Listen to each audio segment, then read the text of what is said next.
할렐루야! 반갑습니다. 저녁 이 시간에 피곤할 수도 있는데 이렇게 교회에 와서 예배를 함께 드리고 또 교회 도저히 올 수 없는 분들은 영상으로 예배에 함께하여 주셔서 감사합니다. 하나님께서 기뻐하실 것입니다. 오늘 우리에게 주신 이 말씀을 통해서 교훈을 받으시고 우리가 이 악한 세상을 살아가는데 꼭 필요한 영적인 에너지를 얻는 축복의 시간들이 꼭 되시기를 예수님 이름으로 간절히 축원합니다. 옛말에 노인은, 나이가 많으신 어른들은 큰 도서관이다, 그런 말이 있습니다. 얼른 이해가 잘 안 됩니다. 왜냐하면 요즘은 조금 덜 하지만 예전 어르신들은 배움이 매우 부족했습니다. 글씨를 읽거나 쓰지 못하는 분들이 상당히 많이 있었습니다. 글씨를 읽고 쓰는 것도 못하시는 분들이 무슨 장부를 정리하고 또는 악보를 보고 그런 거는 더 어려운 일이죠. 그런 학문이 없는 노인들인데도 불구하고 그냥 노인이라고 부르지 않고 큰 도서관이다 라고 말하는 데에는 그만한 이유가 있는 것입니다. 나이를 70, 80, 90 이렇게 많이 잡수시다 보면 많은 경험을 하게 됩니다. 100년, 200년을 사는 것은 아니지만 그래도 60, 70, 80세를 사는 동안에 많은 것을 경험하게 됩니다. 그리고 그 경험이 누적되면서 확신이 됩니다. 예를 들어서 10살짜리가 이맘때쯤 개나리가 피었는데 아직 잘 몰라요. 그리고 개나리에 관심 없습니다. 친구들이랑 뛰어놀기 바쁘고 군것질하기 바쁘고. 그런데 나이가 들어요. 60, 70, 80 되면 이제 직장 생활을 할 수 없습니다. 건강이 허락되어도 집에서 왔다 갔다 동네 산책이나 다니고 그러는 거지 막 멀리 다니고 직접 운전을 하고 무거운 짐을 메고 그런 걸 할 수는 없지 않습니까? 그럴 때 주변을 봅니다. 아이고, 작년에도 3월 보름에 개나리가 피더니 올해도 3월 보름에 개나리가 피네. 젊은 사람은 대충 봄에 피는 것만 알고 있는데 나이가 70, 80, 90 먹은 어르신들은 정확히 몇 월 며칠 날 개나리가 피는지 압니다. 작년엔 12월 15일 날 첫눈이 내렸는데 올해는 1월 달이 될 때까지 눈이 안 오네. 그 차이를 정확히 아는 것이죠. 날씨뿐이 아닙니다. 세상 살아가는 이치를 봅니다. 군수가 계속 바뀝니다. 대통령이 계속 바뀝니다. 옆집 주인이 계속 바뀝니다. 이런 사람도 보고 저런 사람도 봅니다. 처음에는 그게 뭔지 모르는데 경험이 하도 많이 누적되다 보니까 뭔가 깨닫는 게 있습니다. 뭔가 이렇게 좀 뚱뚱한 사람들은 물론 다 그런 건 아닙니다만 아이고, 참 성격이 좋아. 비쩍 마른 사람은 조급하고 마음이 항상 급한 경우가 많더라고. 머리가 벗겨진 사람들은 몸에 열이 많아가지고 아주 그냥 다혈질이야. 그걸 모르죠. 책을 읽은 것도 아니고 귀신에게 씌인 것도 아니고. 그런데 그냥 오래 살다 보니까 아이고, 옛날에 머리 벗겨진 어떤 사람이 막 승질 부리는 걸 봤었는데 지금 그 사람이랑 행색이 비슷한 사람을 보아하는 성격이 영락없이 옛날에 그 사람이랑 똑같아. 그런 모습을 보면서 뭔가 깨닫는 것이죠. 이런 경우엔 이런 거구나. 그걸 학문적으로 체계적으로 정리해서 설명을 하거나 남기기는 어려워요. 과학적으로 머리숱이 빠져가지고 머리가 빨리 벗겨지신 그런 분들이 몇 명 있는데 그중에 성질이 아주 급한 분이 몇 명이고 몇 %고, 이것은 젊은 학자들이 이렇게 비용을 들여서 시간을 들여서 조사를 해야 나오는 것이죠. 그런데 어른들은 그런 거 조사 안 해도요, 다 압니다. 다 알아요.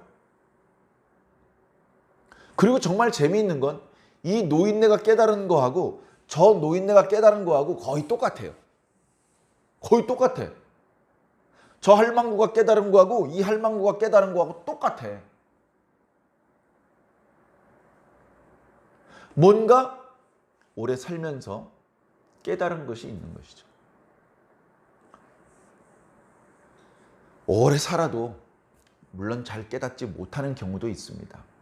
그러나 오래 살면 많은 것을 깨닫게 되는데 가끔은 그렇게 노인은 아닌데도 불구하고 20살밖에 안 됐는데도 불구하고 할머니 할아버지들처럼 생각이 깊고 관찰력이 대단하고 기억력이 대단하고 자신이 경험한 그렇게 많지 않은 경험들을 통해서 상당히 높은 수준의 지혜를 깨닫는 경우도 있습니다. 쉽지 않습니다만 간혹 그런 경우가 있죠. 젊었을 때에는 자기가 직접 경험해서 그렇게 지혜를 배우는 것은 어렵습니다. 내가 20살인데 80살 먹은 할아버지와 똑같은 경험을 해야지. 무리하면 다칩니다. 젊었을 때에는 책을 보죠. 많은 경험을 한 사람이 자기 생각과 경험을 책에 적어 놓으면 젊은 사람은 그 책을 보면서 많은 사람의 경험을 짧은 시간 동안에 배우게 됩니다. 그런 것들이 누적이 되면 책을 많이 읽으면 젊었는데도 꽤 지혜로운 말을 할 수 있게 될 수 있겠죠. 제가 왜 이런 말씀을 드리냐면요. 신앙도 마찬가지 원리가 적용되기 때문에 그렇습니다. 오늘 교회 처음 왔습니다. 이거 뭐야 이거? 아, 예배실은 이렇게 생긴 거구나. 뭐 여기는 저쪽에 내가 갔던 교회랑 조금 구조가 다르네. 이게 의자는 폭신폭신 편안하네. 여기는 조명이 이렇게 돼 있네. 여기는 마이크를 이런 걸 쓰시네. 여기는 피아노가 이쪽에 있지 않고 이쪽에 있네. 여기는 십자가가 큰 걸 쓰지 않고 조그마한 십자가를 쓰시네. 교회 처음 오면 모든 게 좀 생소할 것입니다. 목사님이 찬송을 부릅니다. 목사님이 가사가 틀리고 음정 박자가 틀렸는데도 틀린 줄 몰라요. 처음 들어봤으니까. 그냥 틀린 게 맞는 줄 알고 틀린 박자를 배우는 경우도 있습니다. 성경을 읽습니다. 영 어투가 자연스럽지를 못해. 성경의 어투가. 그리고 성경에 등장하는 인물들이 이게 보니까 대한민국 사람이 아니야. 외국 사람이야. 그래서 뭔가 읽기가 불편해. 발음하기가 부자연스러워. 그리고 예배가 눈을 떴다, 감았다. 우리 수요일 저녁 예배는 그렇게 하지 않습니다만 주일 예배 같은 경우는 다 함께 일어나서 기도하는 시간도 있고 또 앉아서 기도하는 시간도 있고 여러 가지 형태의 예배가 있지 않습니까? 그 모든 게 다 생소한 거예요. 교회 처음 온 사람은 다 생소한 거야. 그래서 사실 교회 처음 오면 목사님과 설교 말씀에 집중하기가 참 어렵습니다. 두리번 하는 경우가 정말 많습니다. 그러면 목사님이 어떻게 하십니까? 여기 보세요. 두리번거리지 마시고 핸드폰 보지 마시고 조는 사람 좀 깨워주세요. 이렇게 하고 시선이 집중되면 다시 말씀을 이어서 하시죠. 교회 와서 목사님 말씀에 집중해야 되는데 그게 바쁘고 피곤한 시간을 쪼개서 교회 온 목적인데 근데 그 목적을 이루지 못하고 두리번 거리다가 집에 가는 거예요. 그러다가 그렇게 설교 말씀에 집중하지 못하는 초신자 시절을 지내서 이제 익숙해집니다. 이제 익숙해져요. 찬송을 부릅니다. 찬송을 부르는데 찬송을 막 부를 때 그때 예배실로 들어왔어요. 예배실 들어와서 얼른 자리 잡고 앉아서 잠깐 기도하고 함께 찬송을 부릅니다. 그런데 교회 다닌 지 오래돼가지고요. 찬송 몇 장 부르니 딱 알아. 아! 이거 몇 장이구만. 지금 몇 절 부르고 있구만. 오랜 경험이 쌓이면 그럴 수 있습니다. 목사님께서 말씀을 읽습니다. 말씀을 읽는데 몇 장 몇 절이라는 얘기를 못 들었어요. 가만 있어. 몇 장 몇 절이라고 하셨지? 근데 읽는 말씀을 보니까 이거 어디구나 찾을 수 있습니다. 처음부터 그렇게 되는 것은 아니지만 오랜 기간 신앙을 하다 보면 그런 것들이 훨씬 익숙해지는 것입니다. 예배 순서도 마찬가지죠. 찬송 불렀으니까 기도하시겠구나. 기도했으니까 성경 읽겠구나. 성경 읽었으니까 설교해 주시겠구나. 설교 끝났으니까 또 한 번 기도하시겠구나. 이게 너무 자연스럽죠. 자, 그런데 제가 드리고 싶은 말씀은 이런 부분입니다. 그렇게 우리가 교회를 다니면서 찬송 부르고 기도하고 말씀 듣고 봉사하고 충성하고 헌금하고 전도하고 그런 생활을 계속 반복하다 보면 어느새 우리 속에 하나님의 생각이 스며듭니다. 어느새 우리들의 입에 하나님의 말씀이 붙습니다. 옛날에 쓰지 않았던 표현을 자주 쓰게 됩니다. 옛날에 짓지 않았던 표정을 자주 짓게 됩니다. 옛날에 가지 않았던 곳을 자주 가게 됩니다. 뭔가 달라진 것이죠. 이것을 변화라고 말합니다. 그런데 우리가 주목하는 것은 껍데기가 아니에요. 아이고 집사님 머리카락이 흰머리가 많아지셨네. 아이고 집사님 변화받았네. 변화받았어. 흰머리 많아지고 주름살 많아졌다고 변화받은 겁니까? 아닙니다. 하나님께서 중요하게 생각하는 변화는 껍데기의 변화가 아니고 우리 내면의 변화입니다. 아주 욕심이 많은 사람이었는데 욕심이 없이 소탈해졌고 거짓으로 똘똘 뭉친 사람이었는데 거짓말을 잘 못하는 사람이 됐고 걸핏하면 화를 버럭 내는 사람이었는데 이제는 어금니 깨물고 참을 줄 아는 사람이 됐고 이런 게 변화죠. 내면의 변화가 더 중요한 겁니다.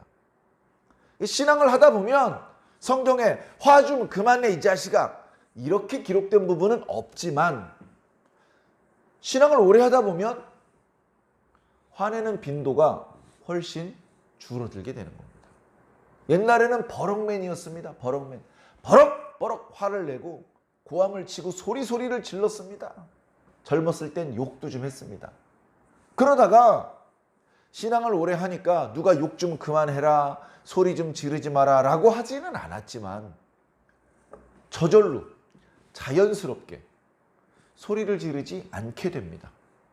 막 소리를 지르고 싶어 죽겠는데 처음에는 억지로 참았지만 나중에는 글쎄 그렇게 소리 지를 그런 분노의 마음을 별로 경험하지 않게 되는 것이죠.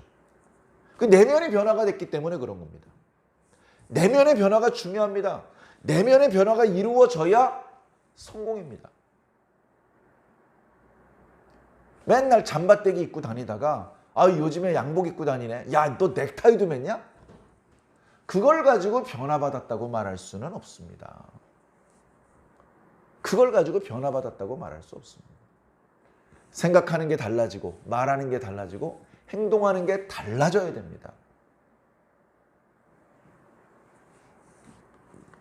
그래 시간이 지나면서 성실하게 신앙생활을 했다면 하나님의 생각이 나의 생각이 됩니다. 하나님의 마음이 나의 마음이 됩니다. 자, 나와 똑같은 마음을 가진 사람이 한 명 있다고 칩시다. 나랑 마음이 똑같아요. 생각이 똑같아요. 그런 사람이 있다고 칩시다. 자, 그 사람과 길을 걷습니다. 길을 걷는데 이렇게 보니까 웬 거지가 국어를 하고 있어요. 국어를 하고 있어요. 그런데 이렇게 딱 보니까 정말 불쌍해.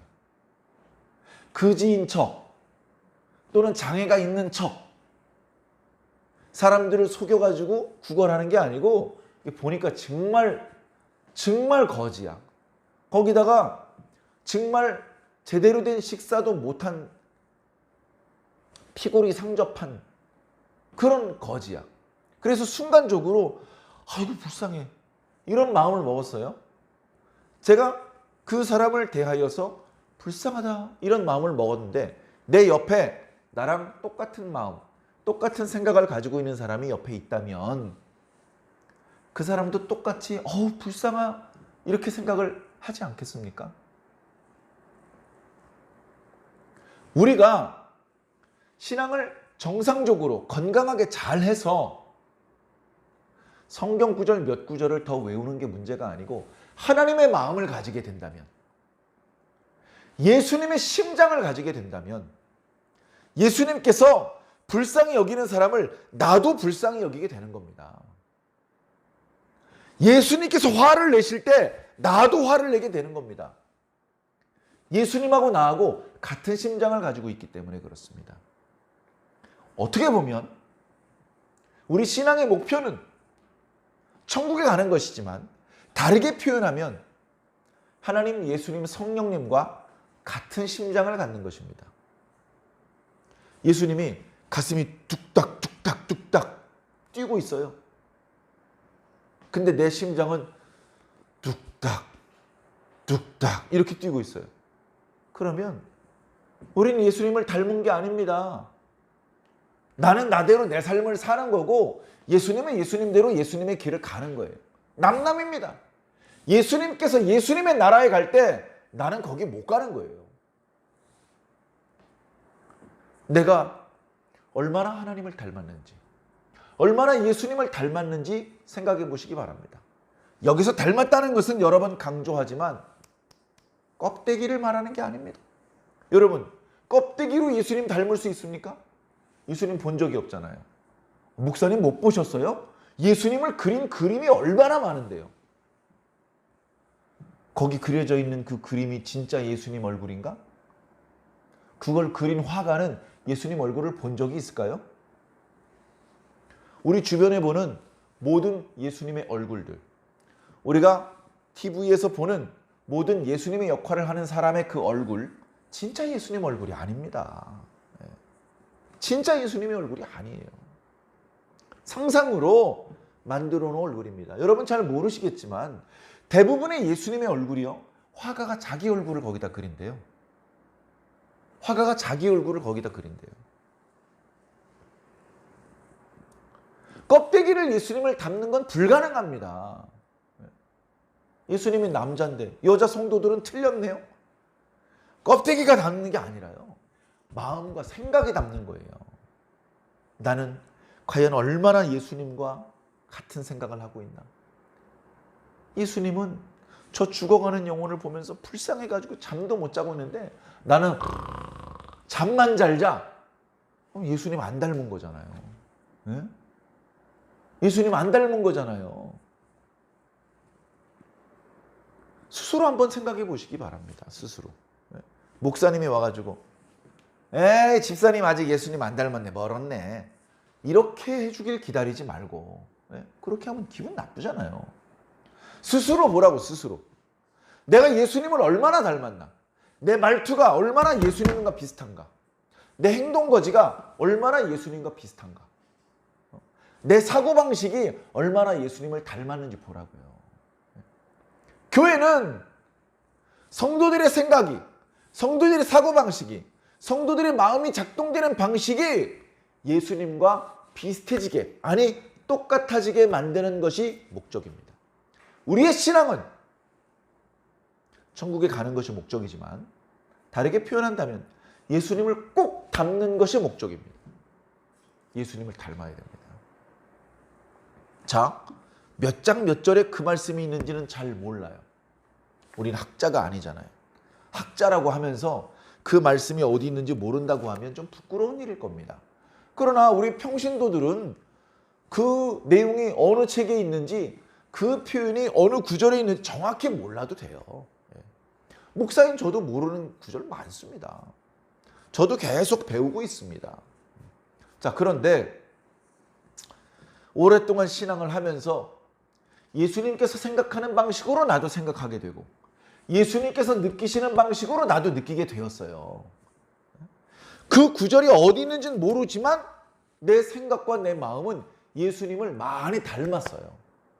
자, 그런 상태에서 주변을 봅니다. 주변을 봐요. 그러면 예수님께서 눈물을 흘리실 때 우리도 같이 눈물을 흘릴 수 있을 겁니다. 예수님께서 분노하실 때 우리도 같이 화를 낼 수 있을 겁니다.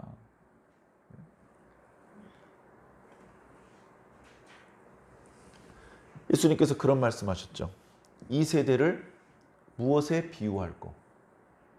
아이가 장터에서 피리를 불어도 춤추지 않고 애곡하여도 따라서 울지 않는구나. 여러분 유치원 가보시면요, 정말 재미있는 일이 벌어집니다. 우리는 재미있지만 그 아이들은 재미있어서 하는 게 아니고 실제로 그렇게 되는 겁니다. 예를 들면 이런 거야. 유치원에서 선생님이 자유롭게 놀 수 있는 자유시간을 줬어.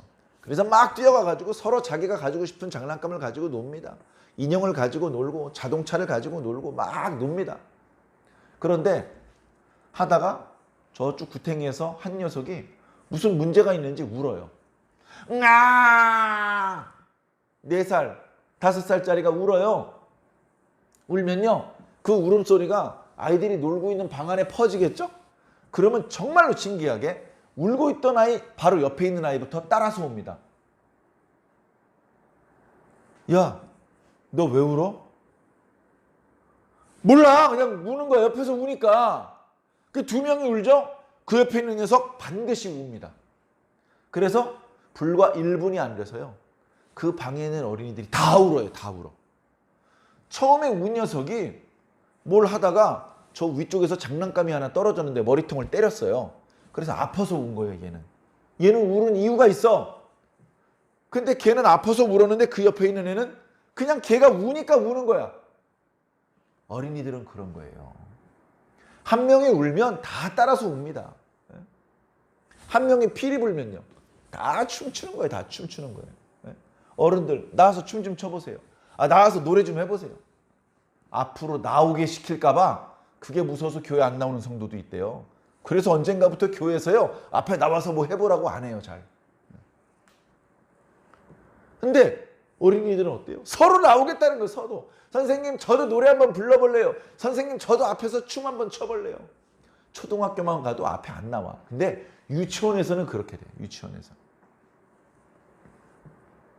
예수님께서 그렇게 열변을 토하고 있는데, 예수님께서 그렇게 많이 기적을 보여주셨는데 예수님을 구주로 영접하지 않아. 예수님 말씀에 아멘을 안 해. 옛날에만 그럴까요? 오늘도 마찬가지입니다. 제가 어저께 저녁에 어떤 영상을 보았습니다. 그것은 KBS에서 주관하는 토론회였습니다. 우리나라 성교육 이대로 좋은가? 끝장 토론.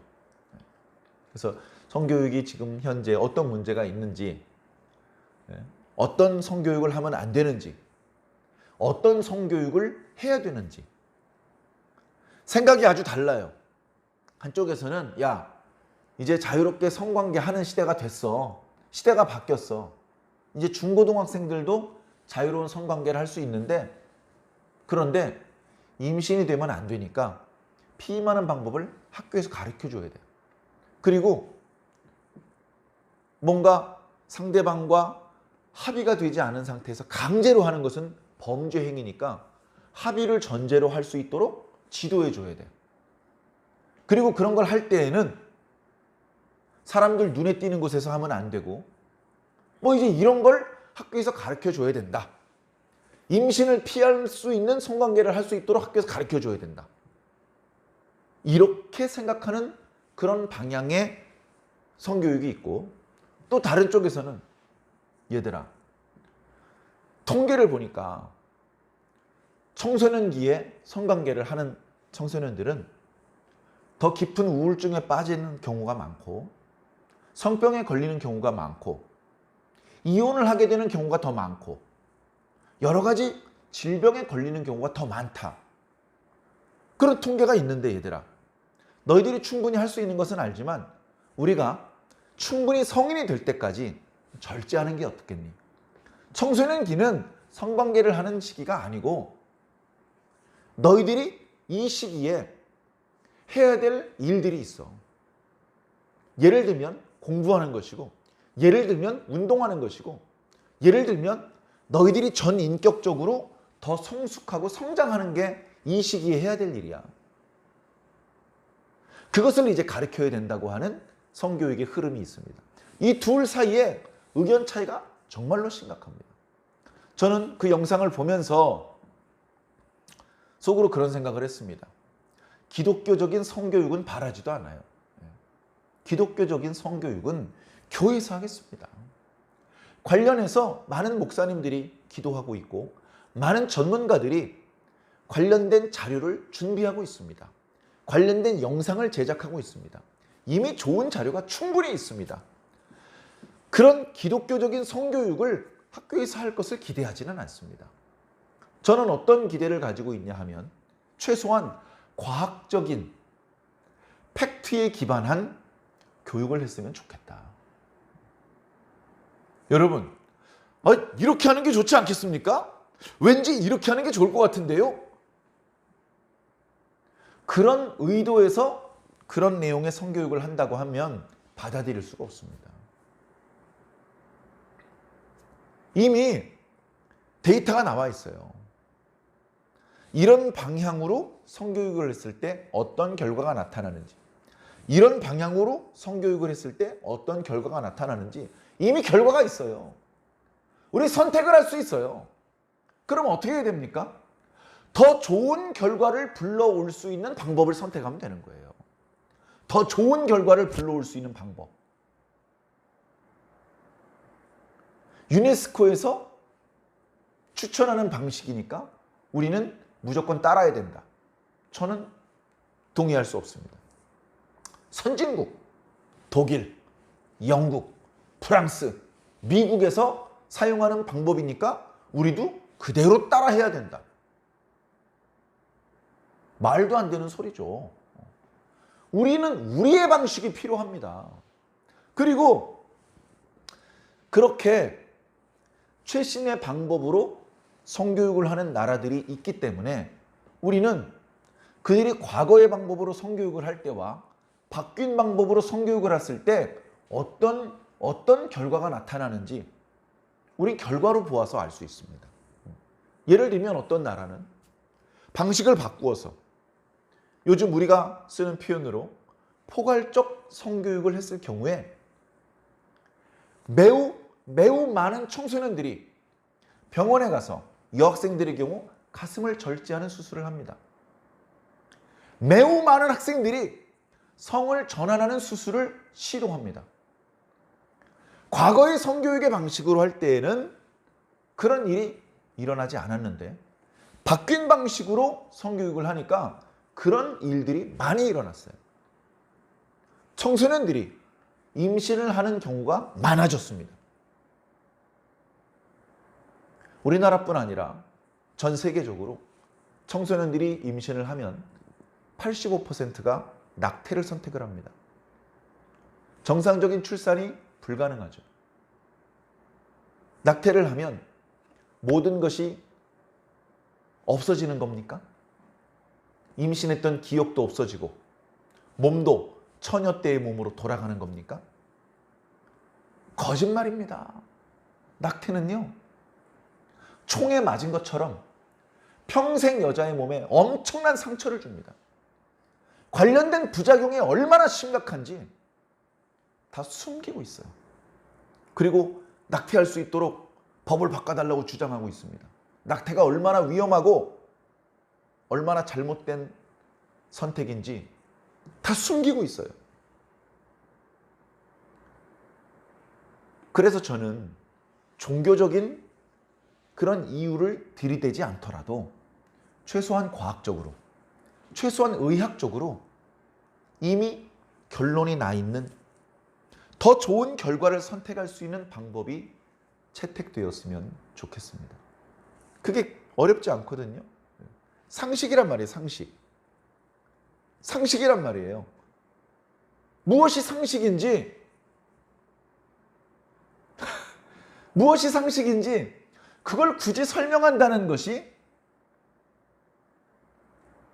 왜 필요할까? 설명이 필요 없는 내용이 예를 들면 상식인데 지금은 그 상식이 거절되는 시대를 우리가 살고 있습니다. 우리는 남자 아니면 여자인데 우리가 남자로 태어날지 여자로 태어날지는요, 수정되는 순간 결정됩니다. 그건 제가 제 맘대로 지어낸 이야기가 아니고요, 모든 과학자들이 동일하게 얘기하는 것입니다. 수정되는 순간 남자로 태어날지 여자로 태어날지가 결정되는 것입니다. 그래서 23번째 염색체 쌍이 XX 염색체이면 여성으로 태어나고 XY 염색체면 남성으로 태어납니다. 우리 몸속에요, 적으면 30조 개, 많으면 7, 80조 개의 세포가 있어요.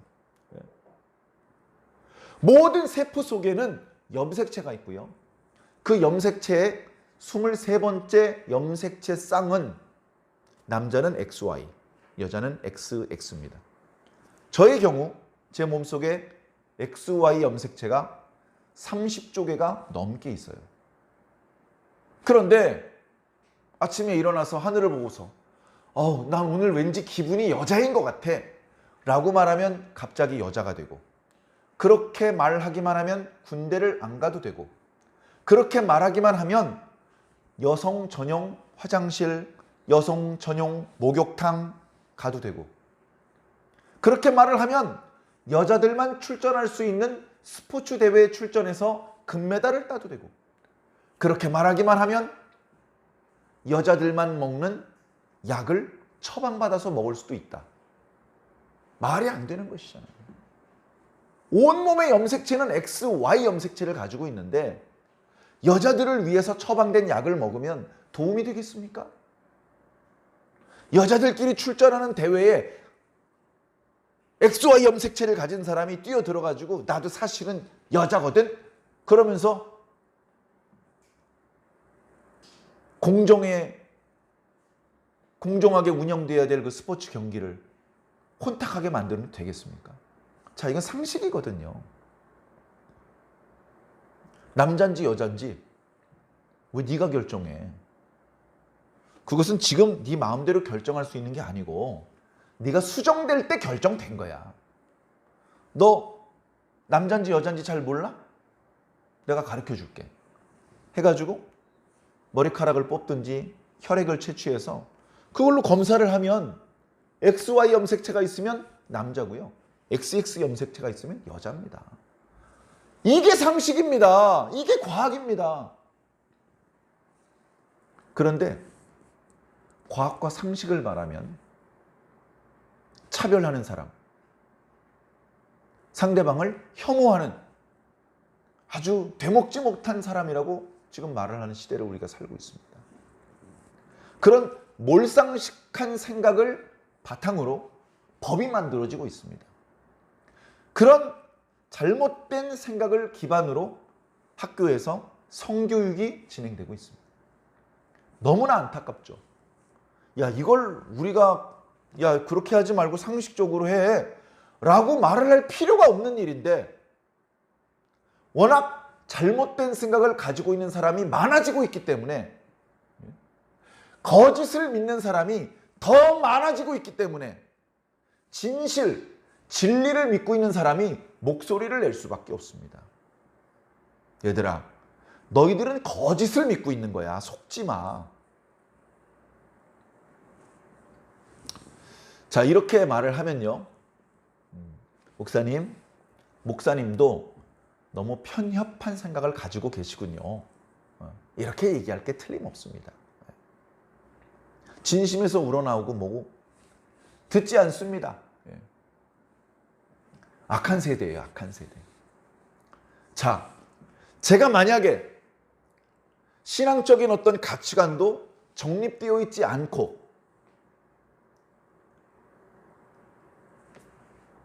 무비판적인 그런 어떤 마음의 상태에서 어제 저녁에 그 토론회를 보았다면 어땠을까? 겁이 납니다. 하나님께서 저에게 올바른 정보를 알려주시고 건전한 가치관을 가지게 해주신 것이 너무나도 감사합니다. 기독교적인 가치관은 그래서 기독교인들, 그 종교인들만의 아주 독특한, 따라하기 힘든 그런 가치관이 아니에요. 기독교적인 가치관은 가장 보편적인 가치관입니다. 무슨 교육하는 사람들마다 이것은요 민주 시민을 양성하기 위한 교육입니다 라고 얘기를 합니다. 민주주의가 어디서 나왔어요? 성경에서 나왔거든요. 우리 재판을 할 때 억울하면 항소할 수 있죠. 3번까지 항소할 수 있습니다. 지방법원, 고등법원, 대법원. 그게 성경에서 나온 거예요. 그 밖에 수없이 많은 민주주의의 이념들이 사실은 성경에서 나왔어요. 그런데 이제 와서 진정한 민주주의를 하려면 교회는 입을 다물어야 됩니다. 진정한 민주주의를 하려면 성경책을 덮어야 됩니다. 이런 식의 주장을 펼치고 있어요. 여러분, 우리나라 대한민국은 민주주의 국가가 아닙니까? 우리나라 대한민국은 민주주의 국가입니다. 저는 그게 너무나 좋고 자랑스럽습니다. 우리나라 대한민국에서 처음에 헌법을 만들었어요. 헌법에 따라서 국회의원 선거를 했어요. 대통령이 없을 때 국회의원이 있었고 국회의원이 없을 때 헌법이 있었어요. 그 재헌 국회에서 처음 그 국회 활동을 시작할 때 기도로 시작했어요. 대한민국 국회는 기도로 시작했습니다. 대한민국 국회가 최초로 열리는 날 기도로 시작했다고요. 기도로. 저는 그런 우리나라가 너무나 자랑스럽습니다. 그런 나라의 백성인 것이 너무나 행복합니다. 그런데 이제 와서 과거의 국회에서 기도로 그 공식 일정을 시작한 것을 부끄럽게 생각하고 그 기록을 삭제해야 된다고 말하고 이제 기독교적인 가치관을 대한민국 헌법과 모든 법률에서 삭제시키려고 움직이고 있습니다. 저는 법이 뭔지 잘 몰라요. 그건 제 전문 분야가 아닙니다. 그럼에도 불구하고 그것은 정직한 방법이 아닙니다. 올바른 방법이 아닙니다. 제가 법 전문가가 아님에도 불구하고 신앙적인 가치관을 가지고 법을 만들고 개정하는 그런 모습을 지켜보면 분노가 치밀어 오릅니다.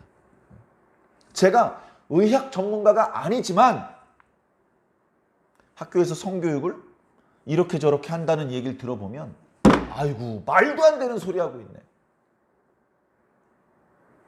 그래서 우리가 성경 말씀을 기준으로 올바른 가치관을 가지는 것이 너무너무 중요합니다. 올바른 가치관을 가져야 돼요. 다르게 말하면 예수님께서 보는 것을 보고 예수님께서 생각하는 것을 생각하고 예수님께서 느끼는 것을 느껴야 된다는 겁니다. 그게 안 되면 신앙 따로 생활 따로 교회에서 하는 생활 따로 학교에서 하는 생활 따로 그렇게 살면 안 됩니다. 교회에서 하나님 말씀 듣고 하나님의 정신을 배웠으면 그 정신 그대로 시장에도 가야 되고 그거 그대로 회사에도 가야 되고 학교에도 가야 되고 내가 예수님께 받은 그 가치관으로 나의 인생 전체를 그렇게 살아야 됩니다. 교회에서는 교회의 가치관대로 살고 군대에서는 군대의 가치관으로 살고 학교에서는 학교의 이중인격자입니까? 삼중인격자입니까? 쉽지가 않아요. 쉽지가 않아. 세찬말에 그런 말이 있죠. 화장실 들어갈 때 마음 다르고 나올 때 마음 다르다. 화장실 밖에서 똑똑 문을 두드립니다. 안에서 똑똑 누가 있는 거죠. 밖에서 너무 급해가지고 막 힘들어. 그래서 죄송한데 선생님 조금만 서둘러 주십시오. 다른 화장실이 없으니까. 그래가지고 앞에 있는 사람이 천천히 나옵니다. 자기는 급해 죽겠는데. 그래가지고 좀 빨리 좀 나오지 왜 이렇게 천천히 하는 거야 해가지고 겨우겨우 참고 그 사람이 나온 다음에 들어가서 바지에다 실내를 안 하고 성공적으로 이제 변기통에 앉아서 제대로 볼일을 보는 거죠. 어우 시원하다. 큰일 날 뻔했네. 조금 있으니까 밖에서 똑똑 문을 두드립니다. 안에 누가 계십니까? 죄송한데 제가 너무 급한데 좀 서둘러 주십시오. 그런데 이제 볼일을 다 보고 천천히 뒷마무리를 하고 천천히 바지를 올리고 왜 그러죠? 들어갈 때는 바지를 빠른 속도로 내렸는데 올릴 때는 천천히 올려요. 왜? 들어갈 때 마음하고 나올 때 마음이 다른 거죠. 별로 멋있는 모습이 아닙니다. 별로 멋있는 모습이 아니에요. 아쉬울 때 자기 아들이 아파. 갑자기 목사님한테 90도로 인사. 목사님 기도 좀 해주십시오. 목사님 바쁘십니까? 죄송합니다. 목사님 한 번만 기도 좀 해주십시오. 한 번도 목사님 앞에 와서 인사도 안 했던 사람이 갑자기 전화를 하고 갑자기 찾아오고 그래가지고 아이가 낳았어요. 목사가 전화해도 안 받아. 전화해도 안 받는다고. 자기가 아쉬울 때만 하나님을 찾는 거죠. 자기가 아쉬울 때만 목사님을 찾는 거예요. 하나님이 바보입니까? 하나님이 바보가 아니잖아요. 하나님께서 누가 당신을 사랑하는지, 누가 당신을 닮고 있는지 정확하게 알고 계십니다. 어떻게 숨깁니까, 그걸? 어떻게 숨겨요?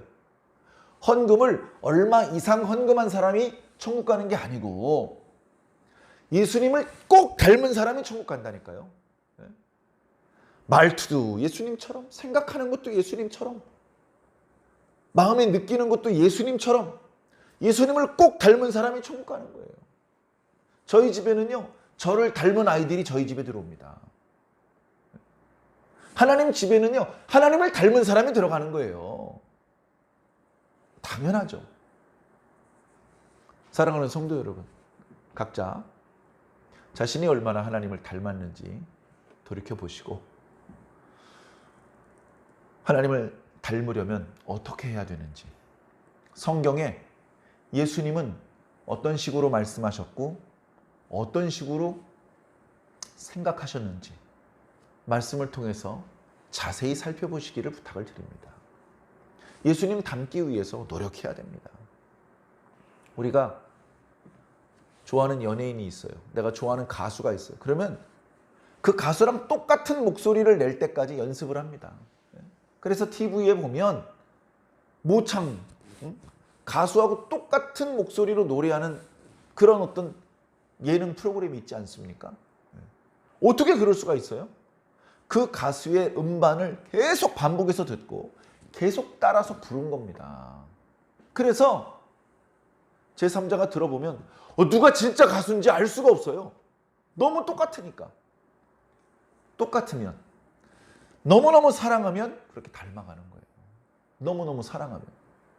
우리가 예수님을 사랑한다면 그만 좀 봐 해도 계속 예수님을 쳐다보게 될 것입니다. 그만 좀 따라해 해도 계속 예수님을 따라할 것입니다.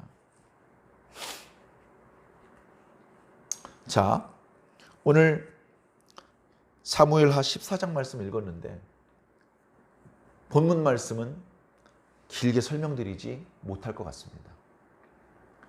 우리가 지난 시간에 11장에 다윗이 범죄했고 간음죄와 살인죄를 저질렀죠.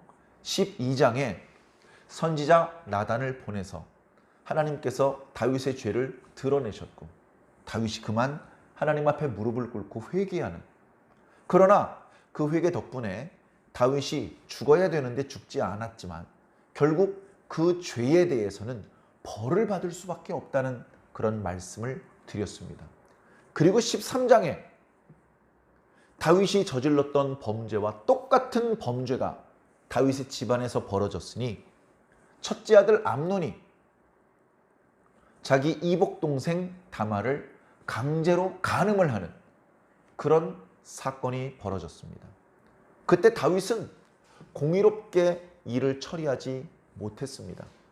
결국 다말만 억울하게 되었고, 그리고 자기 아버지가 이 문제를 공의롭게 처리하지 못한 것에 대해서 불만을 가지고 있던 압살롬은 자기 스스로 이복 형인 암논을 죽입니다. 다윗의 자녀들 사이에서 간음과 살인이 벌어졌습니다.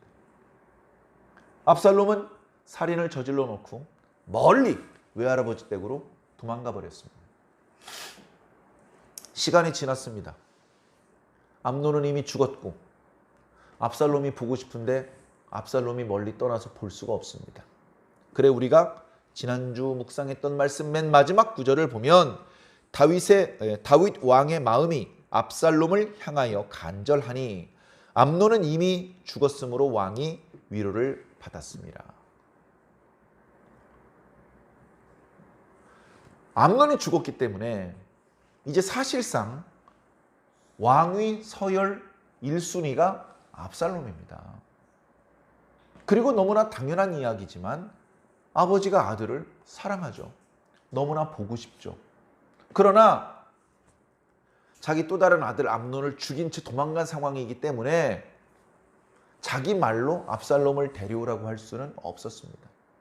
그렇게 시간이 가고 있다가 오늘 말씀의 사건이 벌어진 거예요. 요압이 이렇게 보니까 다윗이 압살롬을 그리워하고 있어요. 그걸 눈치를 딱 챘습니다.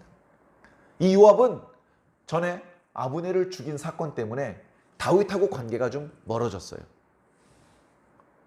그러던 차에 어떻게 하면 다윗 왕과 다시 관계를 회복할 수 있을까? 또는 다윗 왕이 나이가 많아 늙어 죽을 때가 되었기 때문에 그 다음번 왕이 될 사람 압살롬하고 미리 친분을 두텁게 하는 것이 좋겠다라는 생각을 했습니다. 그래서 잔꾀를 내어서 드고아 지방에 지혜로운 여자 한 명을 고용을 해서 왕에게 가서 마치 사람이 죽어서 상복을 입은 그런 행세를 하고 왕에게 이렇게 이야기를 하라. 그렇게 일을 꾸미기 시작을 했습니다. 이 여자는 남편을 잃은 과부이고 아들이 둘이 있었는데 아들 둘이 들에서 싸우다가 둘 중에 한 명이 또 다른 아이를 쳐서 죽였습니다. 그래서 아들 하나밖에 안 남았어요. 그런데 동네 사람들이 이 아들을 죽인 저놈을 데리고 와라. 저놈도 죽이겠다. 근데 이놈을 죽이면 안 그래도 남편도 잃었는데 아들 둘을 다 잃어버리니 남편의 씨앗을 다 잃어버리게 되는 것이죠. 대가 끊어지게 되는 것입니다. 그렇게 될 문제가 있으니 왕께서 도와달라. 그렇게 얘기를 합니다. 지혜롭게 간절하게 얘기를 하다 보니까 다윗이 3번이나 도와준다고 말을 합니다. 다윗이 처음에는 내가 너를 위하여 명령을 내리겠다라고 말합니다. 8절에. 그리고 10절에는 다시는 그들이 너를 건드리지도 못하게 하겠다라고 말합니다. 11절에는 네 아들의 머리카락 하나도 땅에 떨어지지 않을 것이다 라고 말합니다. 그러니까 이 여자가 다윗 왕에게 신뢰를 얻은 것이죠. 이제 됐다 하면서 진짜 꺼내고 싶은 얘기를 꺼냅니다. 그 이야기는 13절과 14절인데 왜 왕께서는 잘못한 사람을 내쫓으시고 다시 집으로 돌아오지 못하게 하십니까? 이것은 압살롬을 쫓아내고 왜 돌아오지 못하게 하시느냐라는 말입니다.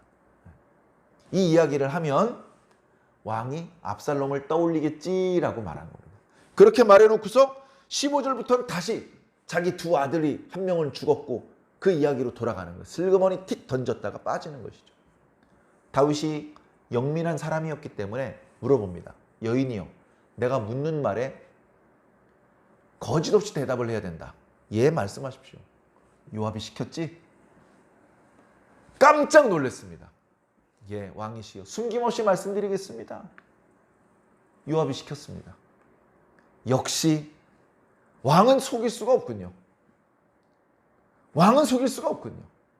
왕은 하나님의 사자와 같아서 이 땅에 있는 일을 다 하시는군요. 내가 너를 벌하지 않을 테니 두려워하지 마라. 요압은 이리 들어와라. 요압이 들어왔습니다. 내가 허락할 테니까 압살롬을 데려와라. 그러니까 요압이 무릎을 꿇습니다. 한동안 관계가 안 좋았으면 아이고 이 일을 허락해 주시다니 감사합니다. 제가 아직도 왕의 사랑을 받고 있다는 것을 이제 압니다. 정말 고맙습니다.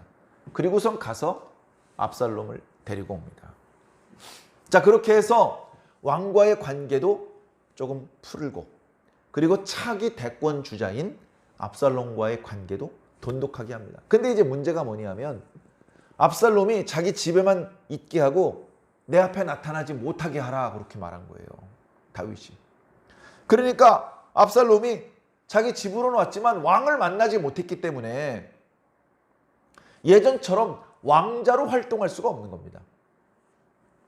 그러니까 요압에게 사람을 보내서 요압에게 도움을 청합니다. 요압, 당신이 나를 외할아버지 댁에서 여기 예루살렘으로 돌아오게 했으니 한 번 더 도와주시오. 내가 왕을 만나게 해주시오. 그렇게 부탁을 하려고 했는데 요압이 응답을 해주지 않는 거예요. 만나주질 않는 겁니다. 여러 번 시도를 했는데 요압이 의도적으로 거절하는 것을 깨닫고 종들을 시켜서 요압의 들에 불을 붙이게 합니다. 보리 농사를 지어서 조금 있으면 추수할 때인데 불을 확 질러버린 것이죠. 그 화가 얼마나 머리끝까지 납니까? 그래가지고 요압이 직접 찾아왔어요. 압살롬, 왜 내 밭에 불을 지른 거요? 그래 압살롬이 얘기를 하는 것이죠. 아니 나를 왕을 만나게 할 것이 아니라면 뭐하러 여기 데려왔어? 내가 왕을 만나게 해달라고 당신에게 부탁을 하려고 사람을 보냈는데 당신이 번번이 거절하지 않았어. 왕을 만나게 해주시오. 내가 죄가 있어서 죽는다면 차라리 죽는 게 낫겠어. 그랬더니 요압이 왕에게 찾아갑니다. 왕이시여, 언제까지 압살롬을 집에만 두시겠습니까? 그를 부르시고 그를 용서해 주시죠. 다윗이 그를 부릅니다. 다윗이 그를 부르니까 압살롬이 얼굴을 땅에 대고 절을 합니다. 다윗이 그를 일으켜 세우고 입 맞춥니다. 입 맞춘다고 해서 입술에다 뽀뽀하는 게 아니고요. 볼에다 뽀뽀를 하는 거죠. 그 동작은 무엇이냐? 이제 압살롬은 죄인이 아니다. 압살롬은 이전과 똑같이 자유롭게 왕자로서 활동할 수 있다는 것을 공식적으로 허용해 준 것입니다. 자, 그런데 이 사무엘하 14장 말씀에는 너무나 많은 문제가 있습니다. 요압에게 문제가 있는 게 아니고요. 다윗에게 문제가 있습니다. 다윗은 하나님을 본받아서 공의와 사랑을 실천하는 사람이어야 했습니다. 사랑의 마음이 있어야 됩니다. 사랑의 마음은 용서하는 행동으로 나타납니다. 압살롬이 죄를 지었습니다. 무서워서 도망갔습니다. 용서해 줘야죠. 요압이 드고와 여인을 통해서 이렇게 일을 꾸미기 전에 왕이 스스로 용서하는 마음을 가지고 사람을 보내서 내가 너의 잘못을 용서할 테니 돌아와라. 그렇게 말을 해야죠. 그 다음에 공의가 있어야 됩니다. 공의가 있어야 됩니다. 공의가 있기 때문에 압살롬이 잘못한 것에 대해서 책망을 해야 됩니다. 네가 왜 그랬는지는 안다. 충분히 분노할 수 있다. 그런데 네 형을 네가 직접 죽인 것은 잘못이다. 방법이 좋지 않았다. 그렇기 때문에 너는 벌을 받아야 된다. 벌을 준다고 해서 칼로 목을 치는 게 아니잖아요. 너 한 달 동안 외출하지 마. 너 1년 동안 외할아버지 집에 갔다 와. 지금 압살롬이 외할아버지 집에 갔는데 그거는 다윗이 벌로 쫓아버린 게 아니잖아요. 자기가 도망간 거죠. 다시 말해서 외할아버지 댁에서 몇 년을 살다 왔지만 죗값을 치른 게 아니에요. 적당한 죗값을 치르게 하고 그 죄의 문제를 해결하고 사랑으로 품어 안아줘야 돼요. 네? 잘못했으니까 회초리로 종아리를 쳐야 됩니다. 종아리를 다 친 다음에 그 종아리 어루만져 주는 거예요. 약을 발라주는 거예요. 그게 공의적 사랑입니다. 하나님께서는 공의적 사랑을 실천하는 분이셨어요. 그런데 다윗은 아직 그런 하나님의 모습을 담지는 못했던 것 같습니다. 그러다 보니 이 죄의 문제가 해결되지 않은 채 압살롬이 예루살렘에 왔어요. 그래서 이 문제는 이제 다윗 집안의 분란에서 국가적인 분란으로 이제 국면이 전환되게 됩니다.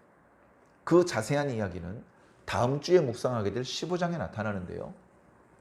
이제 집안에서 몇 명이 뭐 이렇게 잘못했습니다. 무릎 꿇어서 될 일이 아닌 더 돌이킬 수 없는 수없이 많은 사람이 죽고 심지어 다윗 자신도 죽을 뻔한 심각한 그런 사건으로 번지는 단초가 됩니다. 이렇게 큰 사건, 큰 문제가 일어나기 전에 하나님의 생각을, 하나님의 마음을 가지고서 그 문제를 들여다보고 적절하게 조치를 했어야 되는 거예요. 암논이 이복 여동생을 강제로 강간했잖아요. 대노하고 암논 너 일로 와 하면서 모든 백성들 신하들 보는 앞에서 망신 주고 잘못한 것에 대해서 회개하게 해야죠. 벌을 줘야죠. 죄의 문제를 해결하고 그리고서 나라를 그리고 집안을 안정시켜야죠. 그렇게 했더라면 압살롬이 형을 죽이지 않았을 겁니다. 압살롬이 형을 죽였을 때도 마찬가지예요. 압살롬이 지은 죄는 어떤 것이고 어떻게 죄값을 치러야 되는지에 대한 이야기가 말씀에 나타나고 있질 않아요. 그냥 엄벙덤벙 두루 뭉술이 그냥 넘어간 거예요. 해결되지 않은 문제가 결국은 큰 문제로 폭발하게 되는 것입니다. 우리가 영적인 분별력이 그래서 필요한 거예요. 작은 문제의 씨앗을 발견해서 그것이 붉어지기 전에, 그것이 더 큰 피해를 일으키기 전에 문제의 싹을 잘라버려야 되는 것이죠. 그래서 항상 깨끗하고 항상 건강한 상태를 유지해야 되는 것입니다. 영적인 분별력이 꼭 필요한 것입니다.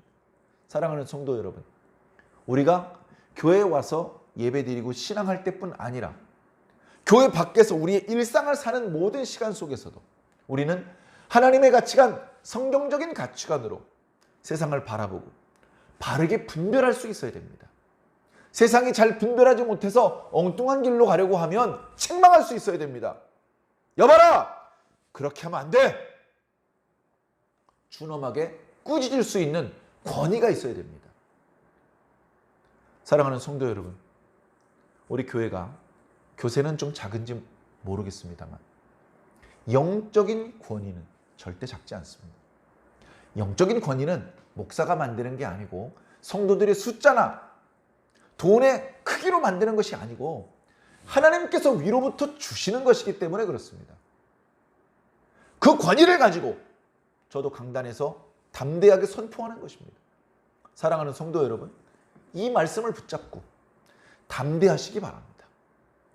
올바로 분별했다면 옳은 길로 행하시기 바랍니다. 시비를 분별해놓고도 잘못된 길로 간다면 하나님의 책망을 어찌 피할 수 있겠습니까?